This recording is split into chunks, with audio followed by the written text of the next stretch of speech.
Students, Pakistan affairs past paper 2024 में सबसे पहले हमारे पास जो क्वेश्चन मौजूद है, factors contributing to political instability in Pakistan and potential reforms. जो पॉलिटिकल इंस्टेबिलिटी है हमारे पास, ठीक है, पाकिस्तान के अंदर, और इसके साथ साथ जिसके पोटेंशियल रिफॉर्म्स हो सकते हैं वो क्या क्या है। ठीक है, आपने कुछ फैक्टर्स के बारे में बताना है जो पॉलिटिकल इंस्टेबिलिटी में कंट्रीब्यूट कर रहे हैं। First you have to define this factors and then उसके पोटेंशियल रिफॉर्म्स क्या हो सकते हैं। इन दो चीजों को हमने यहाँ पे इस क्वेश्चन के अंदर जो है वो ब्रीफली डिस्कस करना है।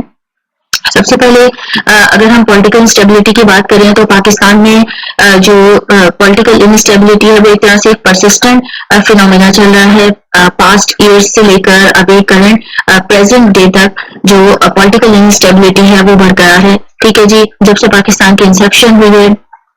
उस टाइम से ये चीजें चल रही हैं। अब जो फैक्टर्स हैं जो इस चीज के अंदर इन्वॉल्व हैं उसमें सबसे पहले हमारे पास आ रही है हिस्टोरिकल लेगेसी।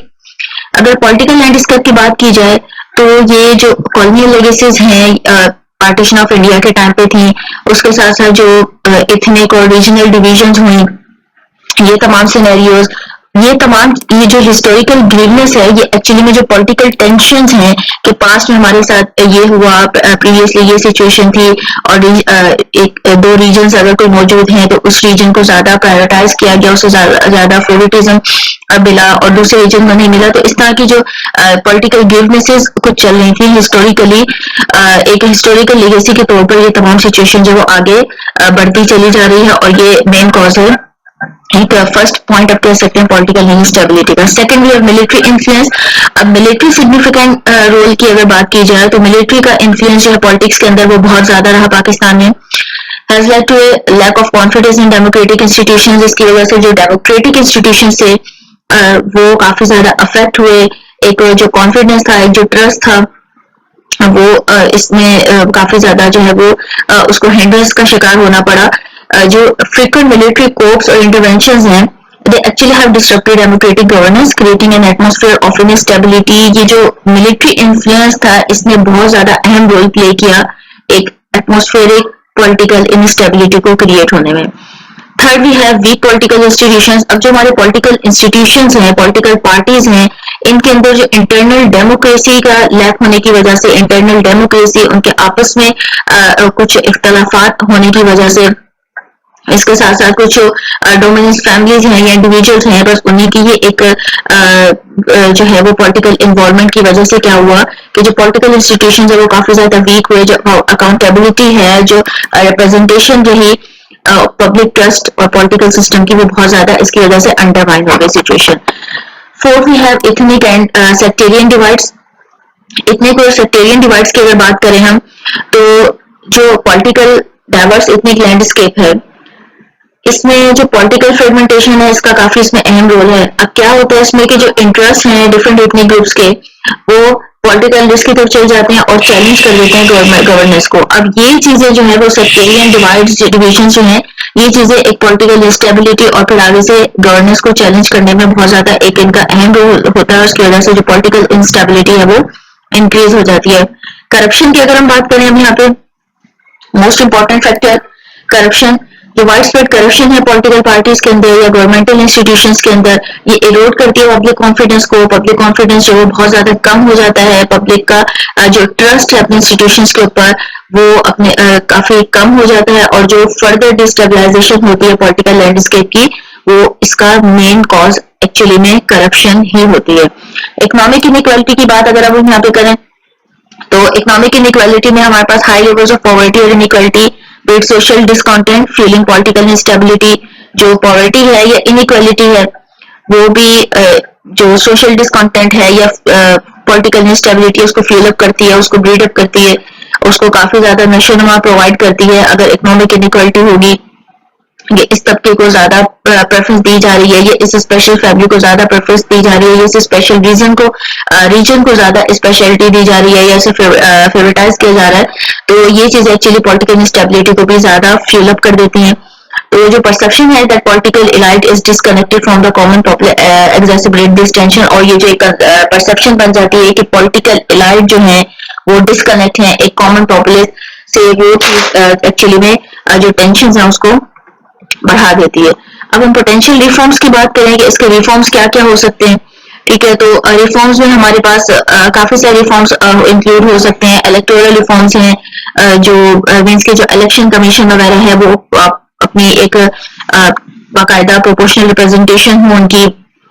पॉलिटिकल रिप्रेजेंटेशन हो, इंस्टीट्यूशनल स्ट्रेंथनिंग हम इसमें यूज कर सकते हैं, एंटी करप्शन मेजर्स यूज हो सकते हैं। इसके अलावा इकोनॉमिक स्टेबलाइजेशन बहुत ज्यादा जरूरी है, कॉन्स्टिट्यूशनल रिफॉर्म्स और सिक्योरिटी सेक्टोरल रिफॉर्म्स, जिसमें जो सिविलियन कंट्रोल है उसको इम्प्रूव किया जाए, जो काउंटर टेररिज्म स्ट्रेटेजीज वगैरह को यूज करने के लिए रीजनल कोऑपरेशन को हम बेटर बना सकते हैं। जो नेशनल रिकॉन्साइलेशन है, हिस्टोरिकल ग्रीवनेस है, या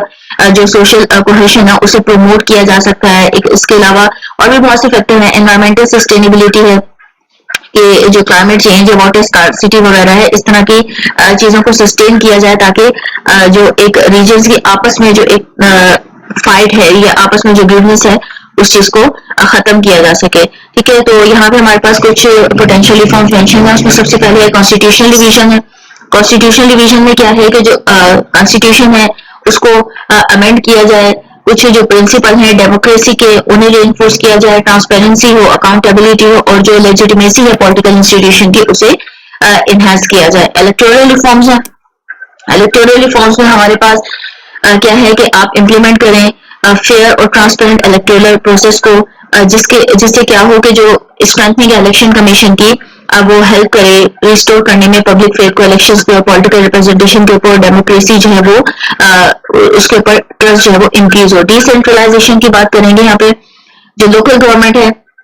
कॉन्स्टिट्यूशनल डिवेल्यूएशन पावर्स, ये जो एक्चुअली में रीजनल डिस्पैरिटीज को एड्रेस करती हैं और ये एक मार्जिनलाइज कम्युनिटीज को बना सकती हैं। तो इस तरीके से अगर लोकल गवर्नमेंट को एम्पावर किया जाए, तो जो डिसेंट्रलाइज किया जाए,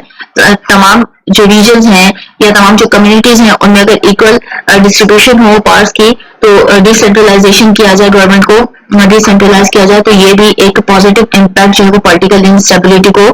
कम करने में अपना रोल प्ले कर सकती है। सिविल मिलिट्री रिलेशनशिप्स की बात करें तो establishing clear boundaries and channels for civil military interactions can help ensure that military focuses on its defence role enhancing political stability. अगर क्लियर बाउंड्रीज बना दी जाए, चैनल्स बना दिए जाए सिविल मिलिट्री एक्शंस के लिए, तो ये एक्चुअली में इंश्योर करेंगे कि जो मिलिट्री फोकस है वो डिफेंस रोल की तरफ हो और पॉलिटिकल स्टेबिलिटी इंक्रीज हो सके। मिलिट्री का रोल जो है वो फोकस होना चाहिए एक कंट्री की डिफेंस की तरफ, ना कि उसके इंटरनल मामलात की तरफ, उसके डेमोक्रेटिक जो सिचुएशन चल रही है, ये जो पॉलिटिकल सिनेरियोस चल रहे हैं उनके अंदर मिलिट्री का इंटरफेरेंस एक डेमोक्रेटिक कंट्री के अंदर नहीं होना चाहिए। तो अगर मिलिट्री का फोकस अपने डिफेंस रोल की तरफ रहेगा और आपस में सिविल और मिलिट्री रिलेशनशिप एक पॉजिटिव एक पैरेलल लाइन के ऊपर चलेंगे, तो ये चीज भी पॉलिटिकल स्टेबिलिटी को एनहेंस करेगी, पॉलिटिकल इनस्टेबिलिटी को काफी ज्यादा रिड्यूस करने में हेल्प आउट करेगी। एंटी करप्शन मेजर्स की हम यहाँ बात करें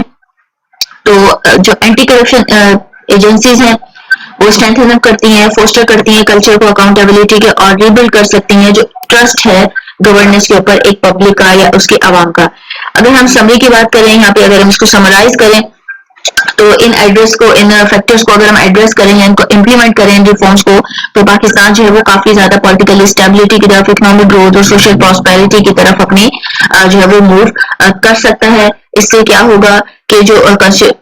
मीन्स के ये जो कॉन्स्टिट्यूशनल रिफॉर्म्स हैं या इलेक्टोरल इंटीग्रिटी है, डिसेंट्रलाइजेशन है, सिविल मिलिट्री बैलेंस है, एंटी करप्शन को रोबस्ट किया जा सके, तो ये तमाम चीजें एक्चुअली में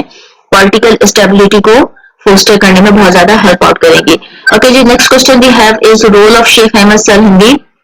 Mujeed Alfsani in reviving Islamic ideology. जो शेख अहमद सरहिंदी का रोल था इस्लामिक आइडियोलॉजी को रिवॉल्व करने में, वो क्या था? We have to discuss that. Sheikh Mujaddid Alfsani जो है वो उनका बहुत इंपॉर्टेंट रोल था इस्लामिक आइडियोलॉजी को रिवाइव करने में। उनकी जो एक मुस्लिम्स की एक सब कॉन्टिनेंट में लेट मुगल पीरियड में जो मुस्लिम्स की एक आइडेंटिटी को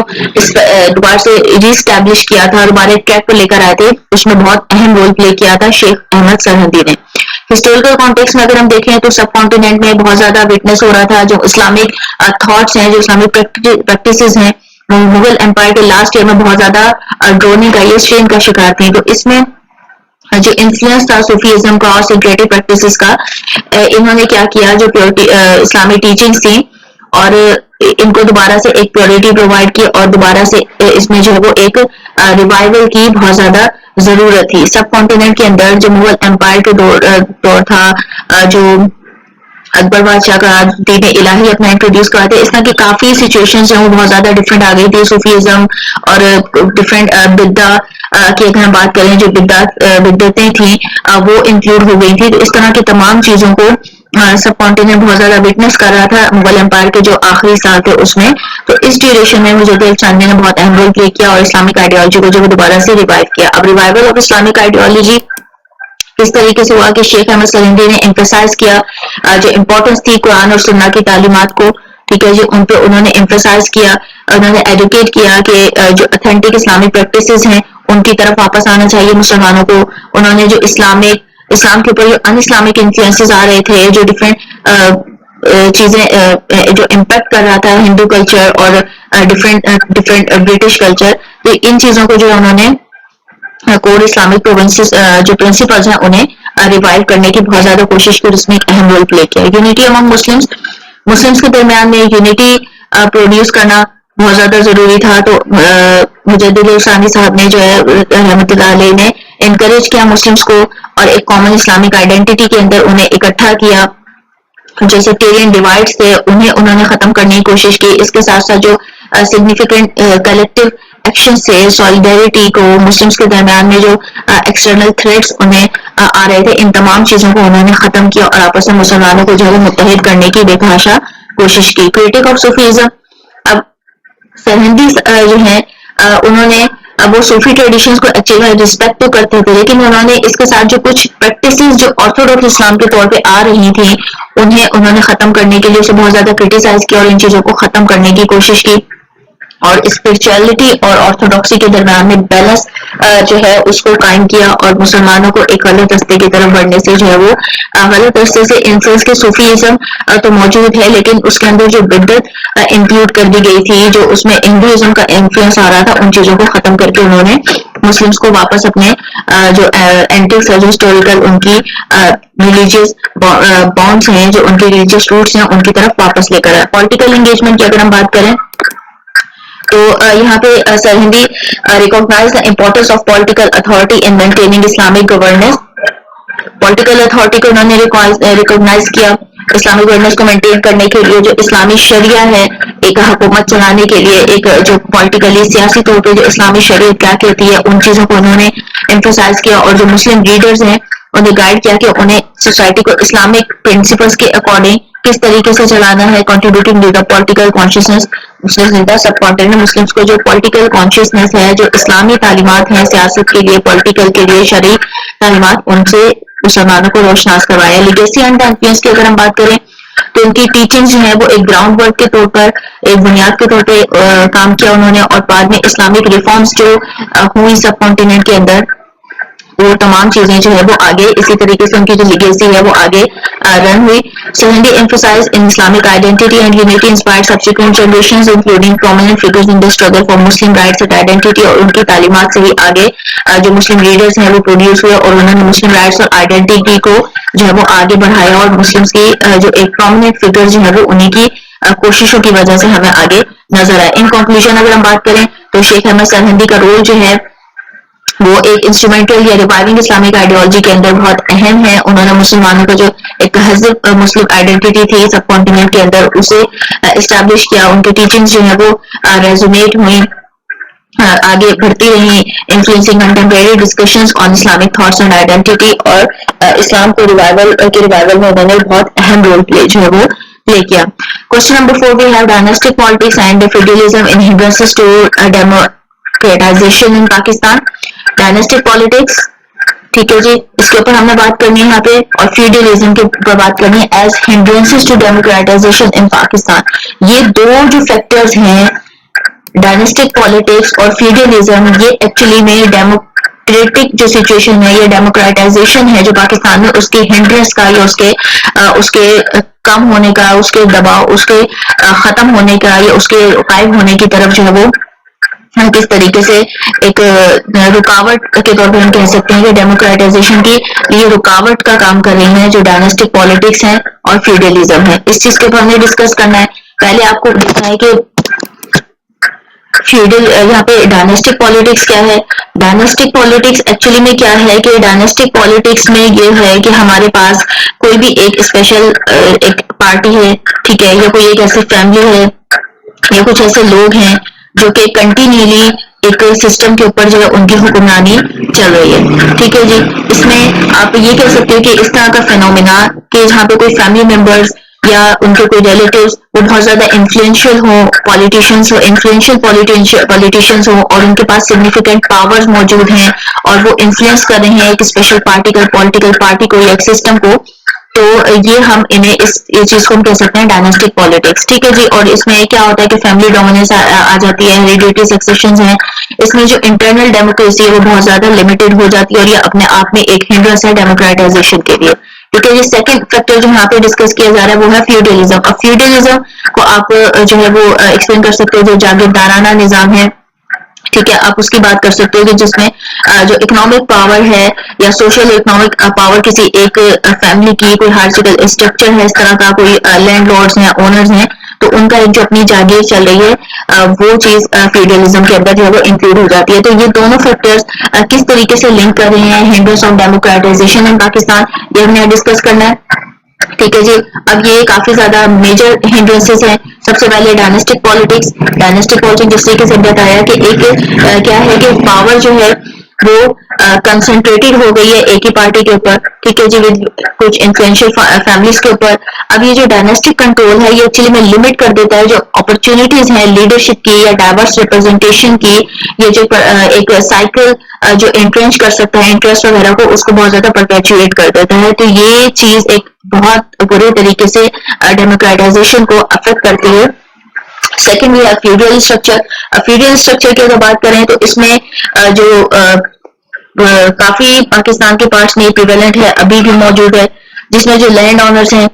उनका एक अपना एक इन्फ्लुएंस होता है अपनी लोकल पॉपुलेशन के ऊपर और ये पावर डायनामिक जो है वो एक्चुअली में अंडरमाइन कर देता है डेमोक्रेटिक प्रोसेस को, क्योंकि जो लैंड ऑनर्स हैं वो ऑफन अक्सर जो है वो डिक्टेट कर देते हैं जो पॉलिटिकल चॉइसेस हैं अपने फेवर में, कि उनका जिस पॉलिटिकल पार्टी के साथ ज्यादा एक अपना रिलेशनशिप होगा वो उस चीज में डिक्टेट कर देते हैं पॉलिटिकल फेवर, और इस तरीके से जो डेमोक्रेटिक सिस्टम है वो बहुत ज्यादा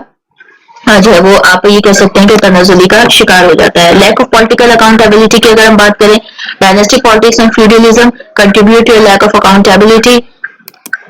अमंग इलेक्टेड रिप्रेजेंटेटिव। जो डायनेस्टिक पॉलिटिक्स है या फ्यूडलिज्म है वो क्या करते हैं कि जो अकाउंटेबिलिटी है जो इलेक्टेड रिप्रेजेंटेटिव्स हैं उसको कम कर देते हैं और पॉलिटिशियन एक्चुअली में प्रायोरिटाइज करते हैं फैमिलीज को या ऐसी फ्यूडल आइडियल्स को कि जहाँ पे उनके अपने बाद में कोई इंटरेस्ट आ रहे हैं, और ये एक्चुअली में क्या कर देती है ये चीज डेमोक्रेटिक गवर्नेंस को वीक कर देती है। लिमिटेड पॉलिटिकल पार्टिसिपेशन की हम बात करेंगे। जो डोमिनेंस है पॉलिटिकल डायनेस्टीज का वो एक्चुअली में डिस्करेज करती है पॉलिटिकल पार्टिसिपेशन को, कि जब एक डायनेस्टिक सिस्टम चल रहा होगा, एक नजर आ रहा होगा कि एक फैमिली या कुछ स्पेसिफिक लोग या उनके ही कुछ रिलेटिव्स जो है वो डेमोक्रेटिक सिस्टम कहते हुए रूल कर रहे हैं लोगों के ऊपर, पब्लिक के ऊपर, गवर्नेंस के ऊपर, तो ये चीज डिस्करेज कर देती है बाकी लोगों को कि अगर सिस्टम ही इन्होंने चलाना है तो हम इस चीज के अंदर अपनी क्या इन्वॉल्वमेंट शो करें, अपना क्या इंटरेस्ट शो करें, और इस तरीके से जो एक पॉलिटिकल पार्टिसिपेशन होती है बाकी लोगों की, बाकी सिटीजन्स की, वो डी इल्यूजनाइज्ड हो जाती है, ठीक है जी। और वो ये बिलीव करना शुरू कर देते हैं कि उनकी जो वॉइसेस हैं वो मार्जिनलाइज्ड हो जाएंगी और जो सिस्टम है वो एक्चुअली में कुछ फ्यू पावरफुल फैमिलीज ही डोमिनेट करेंगी। करप्शन एंड पैट्रोनेज की अगर हम बात करें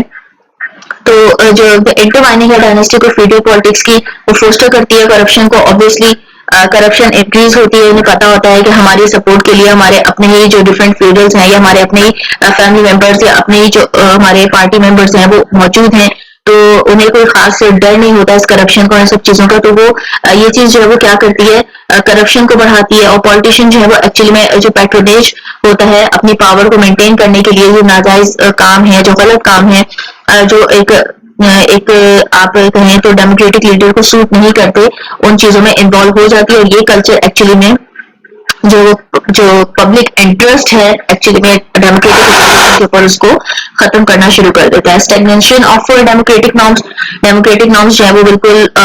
वहीं के वहीं रुक जाते हैं, बिल्कुल खराब हो जाते हैं। जो एक्सेस है जेन्युइन कंपटीशन की और इनोवेशन की लीडरशिप्स के अंदर, ठीक है, वो स्टिफर हो जाती है, एवोल्यूशन ऑफ डेमोक्रेटिक नॉर्म्स को एक्चुअली में स्टिफर कर देता है। The preparation of old political families limits the emergence of new ideas and perspectives, और मोस्ट इंपॉर्टेंटली ये जो न्यू आइडियाज हैं, न्यू पर्सपेक्टिव्स हैं, जो कोई यंग जनरेशन में से कुछ लोग या कोई नए लोग या कोई ऐसा माइंड का बंदा जो इस चीज को एक प्रॉपरली एक ट्रैक पर ला सकता है, वो तमाम आइडियाज और पर्सपेक्टिव जो है वो एक्चुअली में डिलिमिट हो जाते हैं या हिंडर हो जाते हैं। इन कंक्लूजन में हम देखें तो डायनेस्टिक पॉलिटिक्स और फ्यूडलिज्म एक्चुअली में एक सिग्निफिकेंट बैरियर्स हैं ट्रू डेमोक्रेटिक सिस्टम को बनाने पाकिस्तान के अंदर, और ये इश्यूज जो एड्रेस किए गए हैं एक्चुअली में इनमें रिफॉर्म बहुत ज्यादा रिक्वायर्ड है, इनको रिफॉर्म होना जरूरी है ताकि जो पॉलिटिकल इंक्लूसिविटी है, पॉलिटिकल अकाउंटेबिलिटी है, पॉलिटिकल एम्पावरमेंट है, और वो जो है इंक्रीज हो, और जो वॉइसेस हैं वो इन रियलिटी में मार्जिनलाइज ना हो, जो टारगेटेड रिफॉर्म्स हैं वो सोशल जस्टिस को प्रमोट करें, इकोनॉमिक ग्रोथ को प्रमोट करें और डेमोक्रेटिक डेवलपमेंट में अपना रोल जो है वो प्ले करें। Next question we have is the impacts of global warming on Pakistan and sustain development goals, development models. Global warming का क्या इम्पैक्ट है पाकिस्तान के ऊपर, और जो SDM है, जो सस्टेनेबल डेवलपमेंट मॉडल्स हैं, वो इस बारे में क्या कहते हैं। ठीक है जी, अब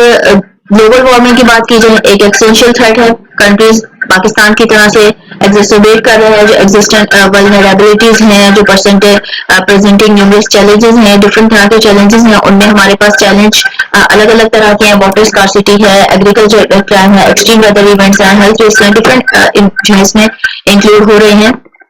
चैलेंजेस। वाटर स्कार्सिटी, पानी की कमी बहुत ज्यादा है, जो वाटर अवेलेबिलिटी है बहुत ज्यादा रिड्यूस है, जो agriculture, drinking water, hydro power generation leading to food insecurity and energy crisis, उनकी तमाम चीजें लीड कर रही हैं फूड इनसिक्योरिटी, एनर्जी क्राइसिस की तरफ। एग्रीकल्चर डिक्लाइन की अगर बात करें तो इंक्रीज टेम्परेचर्स हैं और एरियाटिक वेदर पैटर्न्स हैं,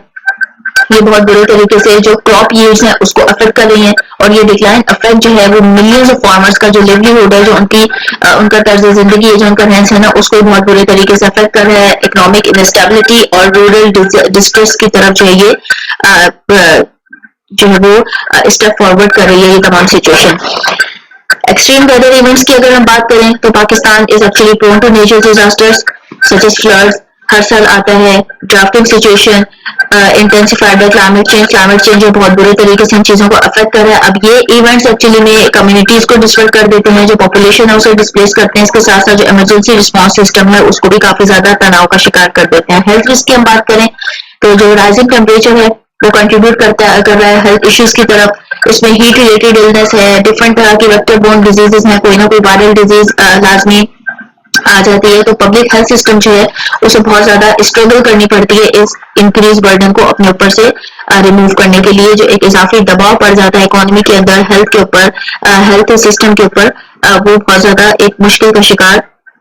कर देता है। इकोनॉमिक वल्नरेबिलिटी की बात की जाए तो इकोनॉमिक इम्पैक्ट्स ग्लोबल वार्मिंग ये एक्चुअली में एग्जैसरबेट करते हैं पॉवर्टी को और इनइक्वालिटी को। Vulnerable populations are often the hardest hit, lacking their source to adopt to changing condition. अब जो वल्नरेबल पॉपुलेशन है वो उसके लिए बहुत ज्यादा मुश्किल हो जाता है कि वो इस चेंजिंग कंडीशन को किस तरीके से कोप करे, किस तरीके से अडेप्ट करे, तो ये तमाम सिचुएशंस जो है वो एक्चुअली में बहुत ज्यादा चैलेंजिंग हो जाती है। अब प्रपोज मॉडल सस्टेनेबल डेवलपमेंट की तरफ से जो प्रपोज मॉडल्स हैं कि किस तरीके से इन चैलेंजेस को फेस किया जा सकता है, उसमें क्लाइमेट रेजिलिएंट एग्रीकल्चर है। अब ये प्रमोट करता है एग्रीकल्चर प्रैक्टिसेस को, जैसे कि जो ड्रॉप रेजिस्टेंट क्रॉप्स हैं कि अगर बारिश नहीं हो रही है, खुश्क साली का सीजन है, तो किस तरीके से एक ऐसा इरिगेशन सिस्टम बनाया जा सके जो इस ड्राफ्टिंग सिचुएशन में भी जो क्रॉप यील्ड्स है वो अपने उसी तरीके से चले, और जो फूड सिक्योरिटी है वो किस तरीके से एनहांस हो, और जो एनवायरमेंटल इम्पैक्ट है वो उस क्रॉप्स के ऊपर किस तरीके से अफेक्ट करे, तो इसके लिए टेक्नोलॉजी को यूज करना बहुत ज्यादा जरूरी है। रिन्यूएबल एनर्जी इन्वेस्टमेंट, जो रिन्यूएबल एनर्जी रिसोर्सेज है जैसे कि सोलर या विंड एनर्जी है, ये रिड्यूस कर देते हैं फॉसिल फ्यूल्स को, जो कि एक्चुअली में मिटिगेट करते हैं ग्रीन हाउस गैस इमिशंस की तरफ। तो ये ट्रांजिशन जो है ये भी ग्रीन इकोनॉमी को काफी ज्यादा सपोर्ट कर सकती है। डिजास्टर प्रिपेयर्डनेस एंड मिटिगेशन की अगर हम बात करें तो जो इंफ्रास्ट्रक्चर है उसे अगर स्ट्रेंथन अप किया जा सके, जो इमरजेंसी रिस्पॉन्स सिस्टम है ये एक्चुअली में क्या करता है, ये क्लाइमेट रिलेटेड डिसऑर्डर को, इनकी जो रेजिलियंस है उसको एनहांस कर देता है। जो कम्युनिटी एंगेजमेंट और डिजास्टर रिडक्शन वो जो है बहुत ज्यादा इंपॉर्टेंट है कि इसके लिए पहले से प्रिपेयर किया जा सके, और जो डिजास्टर रिस्क रिडक्शन है वो बहुत ज्यादा क्रूशियल है ताकि कम्युनिटी की एंगेजमेंट इसके अंदर इन्वॉल्व हो। पब्लिक अवेयरनेस और एजुकेशन की अगर हम बात करें तो अवेयरनेस बहुत ज्यादा जरूरी है क्लाइमेट चेंज से रिलेटेड, और इसके जो इम्पैक्ट हैं जो आने वाले सालों में इसके ऊपर क्या इम्पैक्ट हो सकते हैं, कम्युनिटीज को इतना ज्यादा पावरफुल बनाया जाए, इतना उनको एम्पावर किया जाए कि जो डिफरेंट प्रैक्टिसेस हैं कि इन्हें किस तरीके से कोप करना है, किस पॉलिसी किस तरीके से अडॉप्ट करना है, इन तमाम चीजों को वो एक्सेप्ट कर सकें और उन्हें इस बारे में पहले से आगाही हो, एक कबल वक्त आगाही पहले से किसी बात का मालूम होना और उसकी तैयारी कर लेने से जो उसके साइड इफेक्ट्स हैं या उसके जो रिस्क है या जो डिजास्टर जिस तरीके से हिट कर सकता है उसमें काफी कमी आ सकती है। तो इसके लिए पब्लिक अवेयरनेस और एजुकेशन जो बहुत ज्यादा जरूरी है। पॉलिसी इंटीग्रेशन की बात की जाए तो जो क्लाइमेट कंसिडरेशन है डेवलपमेंट प्लानिंग और पॉलिसी मेकिंग की, इन्हें अगर इंटीग्रेट किया जा सके, होलिस्टिक अप्रोच है इसमें, सस्टेनेबल डेवलपमेंट जो इकोनॉमिक सोशल एनवायरमेंटल डायमेंशन है, तमाम चीजें अगर इंटीग्रेट किया जा सके, इस पॉलिसी को इंटीग्रेट करें तो ये भी काफी ज्यादा बेनिफिशियल रहेगा। इन कंक्लूजन अगर हम बात करें तो जो ग्लोबल वार्मिंग है उसका एक सिग्निफिकेंट चैलेंज तो है पाकिस्तान के ऊपर, इट्स एक्चुअली अ फैक्ट, लेकिन अब नेसेसिटी ये है कि इसको किस तरीके से कॉम्प्रिहेंसिव अप्रोच के जरिए, सस्टेनेबल डेवलपमेंट के जरिए किस तरीके से जो है वो क्लाइमेट रेजिलियंस किया जा सके, रिन्यूएबल एनर्जीज को किस तरीके से यूज किया जा सके, डिजास्टर प्रिपेयर्डनेस किस तरह किया जाए, पब्लिक अवेयरनेस कैसे दें, पॉलिसी इंटीग्रेशन के दें, इन तमाम चीजों को इम्प्लीमेंट करके जो इसकी सीवियरनेस है उससे काफी हद तक जो वो बचा जा सकता है। Question number 6 we have is equitable distribution of resources among ethnic region in Pakistan. जो रिसोर्सेज हैं उनका एक इक्विटेबल डिस्ट्रीब्यूशन जो एथनिक रीजन है पाकिस्तान के अंदर वो किस तरीके से हो सकती है पॉसिबल। ये इक्विटेबल डिस्ट्रीब्यूशन की अगर हम बात करें तो इक्विटेबल डिस्ट्रीब्यूशन एक्चुअली में है कि इक्विटेबल डिस्ट्रीब्यूशन अब हम ये कह सकते हैं कि ऐसे रिसोर्सेज जो कि एक फेयर या एक एलोकेशन रिसोर्सेज की इस तरीके से हो रही है जिसमें हर एक के पास एक इक्वल एक्सेस है नेसेसिटीज की, एक डिग्निफाइड लाइफ के लिए। इसमें हम इक्वालिटी की बात कर सकते हैं, जस्टिस की बात कर सकते हैं, ट्रांसपेरेंसी की, अकाउंटेबिलिटी की, कि ये तमाम रिसोर्सेज जो है वो इन प्रॉपर वे में with complete equality, justice, transparency and accountability distribute हो सके। ठीक है जी। अब डिफरेंट तरह की रिसोर्सेज हो सकती हैं इसमें, जो इकोनॉमिक रिसोर्सेज हैं, इनकम है, वेल्थ है, जॉब्स हैं, सोशल सर्विसेज हैं, नेचुरल में हमारे पास water, land, forest, minerals, energy resources, ये तमाम चीजें इंक्लूड हो सकती हैं। Social, education, health care, housing, social protection, political power, अगर मोस्ट इंपोर्टेंटली देखा जाए रिप्रेजेंटेशन, पॉलिटिकल पार्टिसिपेशन, तो ये तमाम चीजें जो है वो किस तरीके से इक्वली डिस्ट्रीब्यूट किस तरीके से हो रही है, इनकी इक्विटेबल डिस्ट्रीब्यूशन किस तरीके से हो रही है रिसोर्सेज की डिफरेंट एथनिक रीजन्स के अंदर, ये चीज बहुत ज्यादा इंपॉर्टेंट है। ठीक है, और इनकी किस तरीके से ये होनी चाहिए। अब इसमें जो डिफरेंट तरह की स्ट्रेटेजीज हैं वो कौन कौन सी हैं, कि हमारे पास जो पावर है वो डिसेंट्रलाइज हो, लोकल गवर्नमेंट को एम्पावर किया जाए, जो डिवोल्यूशन है अथॉरिटी की वो इंश्योर करे कि जो रिसोर्सेज हैं वो रीजनल नीड के ऊपर डिस्ट्रीब्यूट की जाए, कंट्री नीड के ऊपर या जस्ट फेवरेट नीड के ऊपर नहीं, बायस नीड के ऊपर नहीं, बल्कि एक्चुअली में जो रीजनल नीड है उसके तौर पे इन्हें डिस्ट्रीब्यूट किया जाए। जो लोकल रिप्रेजेंटेटिव हैं वो अपने इलाके की, जो इलाके के लोग हैं, उस रीजन के जो लोग हैं वो उनकी नीड्स को ज्यादा बेहतर तौर पर समझ सकते हैं, तो उनके पास ये अथॉरिटी जब होगी तो उसे बेहतर तौर पर डिस्ट्रीब्यूट कर सकेंगे, वो अपनी कम्युनिटी को बेटर अंडरस्टैंड कर सकते हैं, उनकी प्रायोरिटीज को बेटर अंडरस्टैंड कर सकते हैं। तो इसके लिए पावर का डिसेंट्रलाइज होना उनको फैसिलिटेट करने के लिए इक्विटेबल रिसोर्सेज डिस्ट्रीब्यूशन के लिए बहुत ज्यादा जरूरी है। Next we have is need based resource allocation. जो नीड बेस्ड रिसोर्स एलोकेशन है कि जहाँ पे जो जरूरत है एक इक्वल डिस्ट्रीब्यूशन होना अलग बात है, लेकिन जहाँ पे नीड ज्यादा है तो ऑब्वियसली वहां पर ज्यादा फैसिलिटी प्रोवाइड करना ज्यादा जरूरी है। जहाँ पे पॉवर्टी लेवल किसी रीजन के ऊपर, किसी रीजन में ज्यादा है तो वहां पर कुछ इन्वेस्टमेंट भी ज्यादा करनी पड़ेगी। अगर इंफ्रास्ट्रक्चर डिफिसिट्स हैं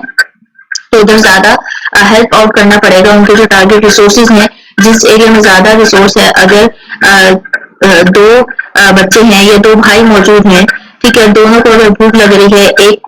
एक पहले से खाना खा चुका है, एक के पास अभी कुछ भी नहीं है, बट आप क्या कह रहे हैं कि हमें इक्वल डिस्ट्रीब्यूशन करनी है, तो जिसका पेट भरा हुआ है आप उसे भी एक रोटी दे रहे हैं और जिसका पेट नहीं भरा हुआ जो सब भूखा बैठा है आप उसे भी एक रोटी दे रहे हैं। तो ये चीज इक्वल डिस्ट्रीब्यूशन में तो आ जाएगी, लेकिन जो नीड बेस्ड डिस्ट्रीब्यूशन है उसमें नहीं आएगी। ठीक है, तो इसके लिए जिसका पेट भरा हुआ है अगर उस टाइम पर उसको ना दिया जाए, जो उसका खाली पेट बैठा हुआ है उसको खाना खिलाया जाए, तो वो ज्यादा इंपॉर्टेंट है रेदर देन के दोनों के अंदर हमने लाजमी इक्वल डिस्ट्रीब्यूशन करनी है। तो इस चीज को देखते हुए डिस्ट्रीब्यूशन करनी है कि नीड बेस्ड रिसोर्स एलोकेशन की जाए, कि जहाँ पे जिस चीज की ज्यादा जरूरत है वहां पर उस चीज को ज्यादा इन्वेस्ट किया जाए। तो ये बहुत ज्यादा इंपॉर्टेंट है। एक रीजन के अंदर जो इथनिक रीजन है पाकिस्तान के अंदर इक्विटेबल डिस्ट्रीब्यूशन के लिए। कॉन्फ्लिक्ट रेजोल्यूशन मैकेनिज्म की अगर हम बात करें तो प्लेटफॉर्म्स डायलॉग के लिए जो है वो लाजमी होने चाहिए, ताकि दो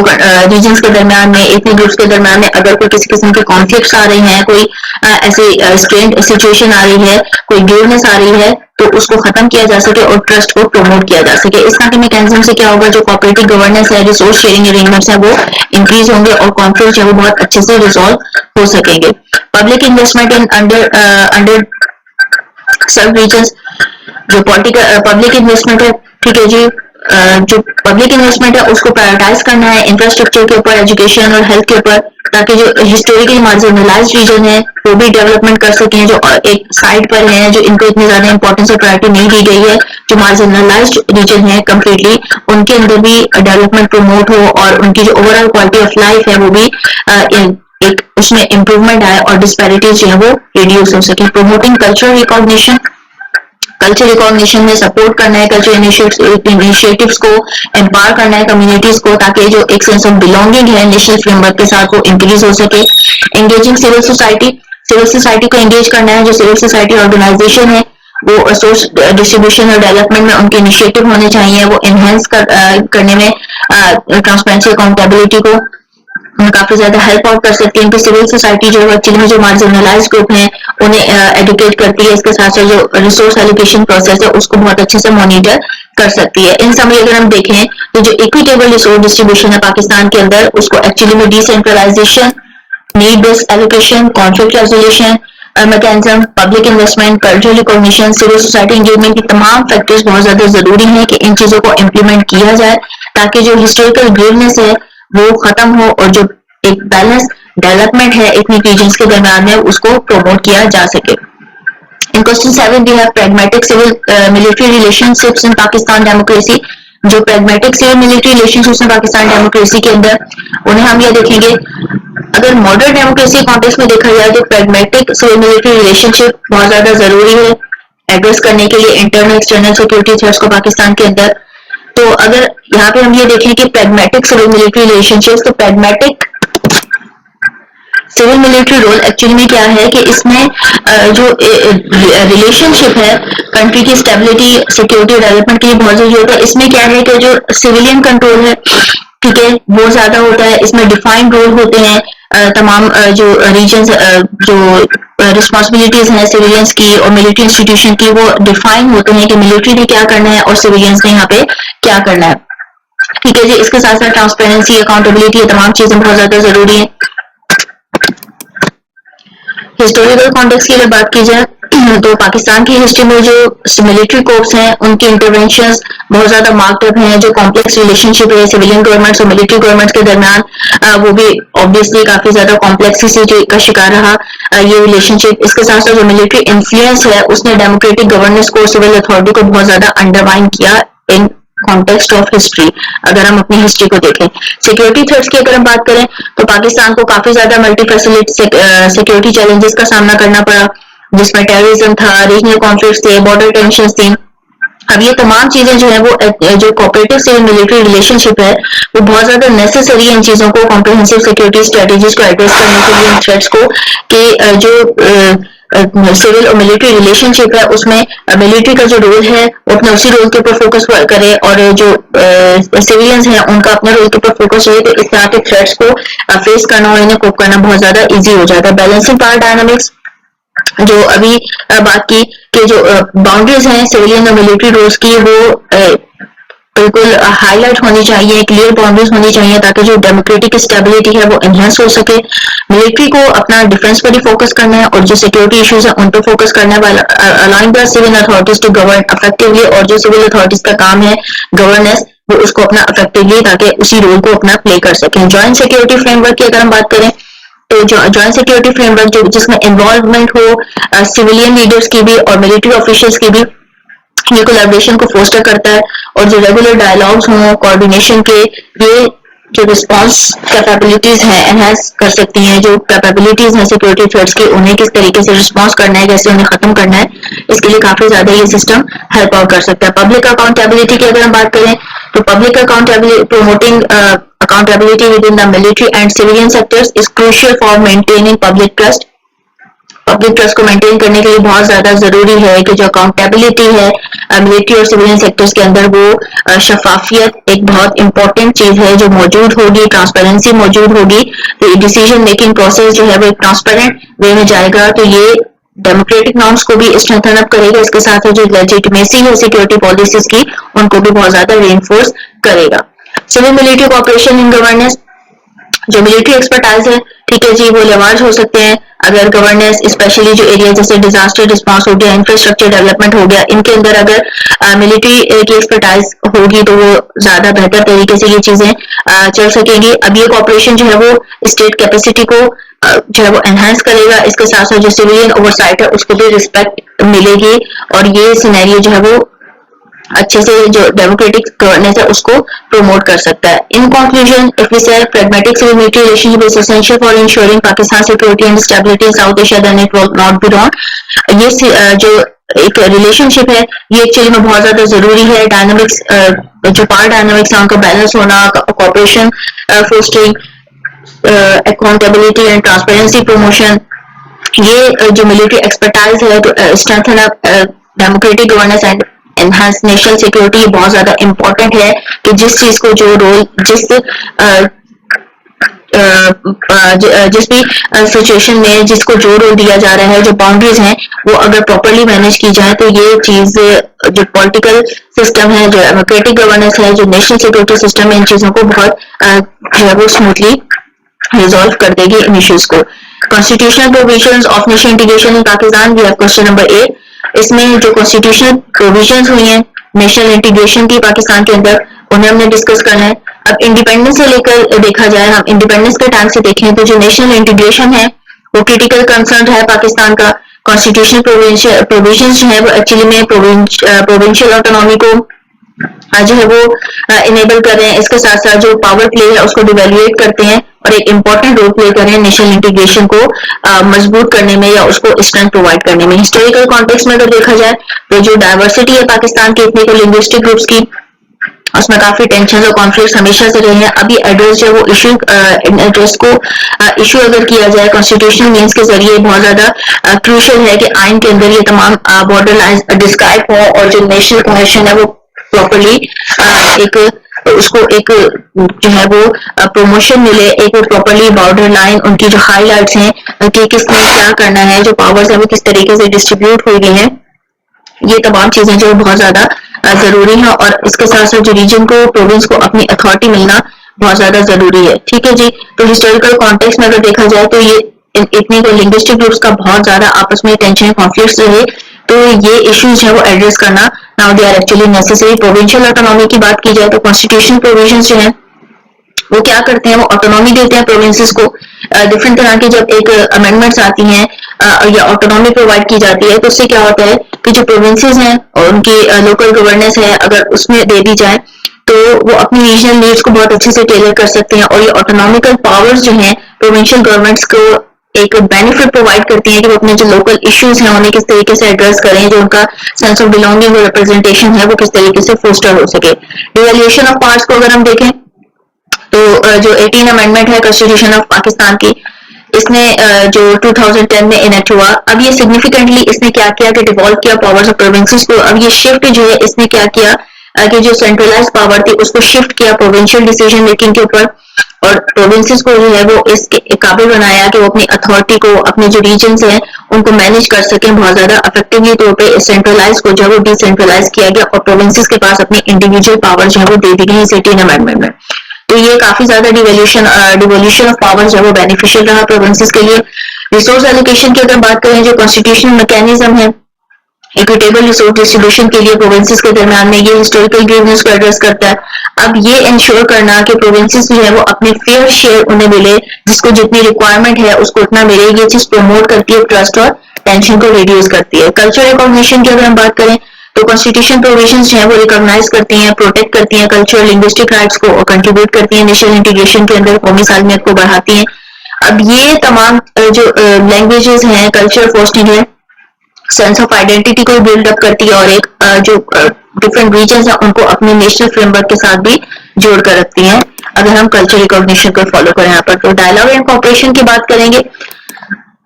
कॉन्स्टिट्यूशनल बॉडीज हैं, अगर उन्हें एस्टेब्लिश किया जाए इंटर प्रोविंशियल डायलॉग के तौर पे, ये फैसिलिटेट करेगा कॉपरेशन को, रेजोल्यूशन जो है कॉन्फ्लिक्ट्स हैं, कॉन्फ्लिक्ट रेजोल्यूशन उसको सॉल्व करने में काफी ज्यादा हेल्प आउट करेगा प्रोविंसेस के दरमियान में जो रीजनल कॉन्फ्लिक्ट्स हैं, रीजनल स्ट्रेंस हैं। अब ये प्लेटफॉर्म क्या करते हैं कि एनहेंस करते हैं कम्युनिकेशन को, प्रमोट करते हैं जो कोलैबोरेटिव गवर्नेंस है। रेजोल्यूशन की अगर बात करें तो जो कॉन्स्टिट्यूशनल प्रोविजंस हैं ये एक्चुअली में एनेबल करते हैं प्रोविंशियल ऑटोनॉमी को। डिवैल्यूएशन होती है पार की जो कि एसेंशियल है नेशनल इंटीग्रेशन के लिए पाकिस्तान की सालमियत के लिए, उसकी पॉलिटिकल, इकोनॉमिकल, सोशल, रीजनल हर तरह की जो इंटीग्रेशन है उसके लिए बहुत ज्यादा जरूरी है। और ये रीजनल नीड जो है अगर इन तमाम चीजों को हम प्रमोट करें तो ये जो एक कंट्री की यूनिटी है, उसकी जो स्टेबिलिटी है और उसकी जो एक रिच डाइवर्सिटी है उसको रिस्पेक्ट करते हुए ये इसको एक अपना एक रिस्पेक्टेबल वैल्यू जो है वो प्रोवाइड कर सकते हैं। 2024 का पेपर यहाँ पे हमारा एंड हो रहा है। ठीक है जी, कोई और इससे रिलेवेंट आपके पास क्वेश्चन है या आप किसी टॉपिक क्लैरिफिकेशन चाहते हैं तो जरूर कमेंट में बताएं। Thank you so much, Allah Hafiz.